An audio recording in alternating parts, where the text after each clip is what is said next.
E tu lasci Napoli, lasci Sì, me. sì. No! Sì. Non puoi! Ti ho fatto male. Ti ho fatto male. No, non è nulla.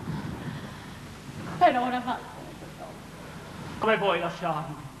Come puoi lasciare il paese tuo? Salome, ricordati che i tuoi occhi sono neri perché il nostro mare li fa scuri. Il tuo cuore sogna perché vi è entrata la luna.